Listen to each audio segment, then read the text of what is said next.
rivalry with friends that grew up from it?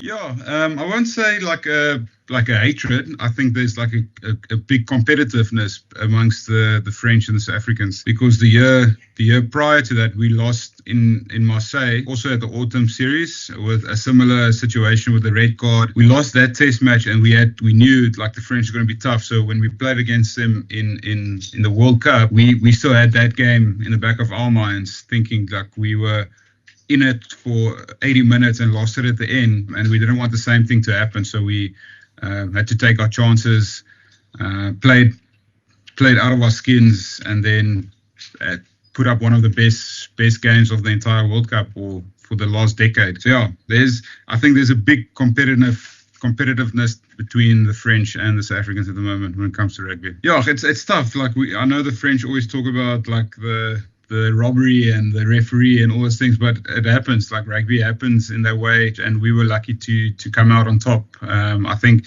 the French could have easily won it as well.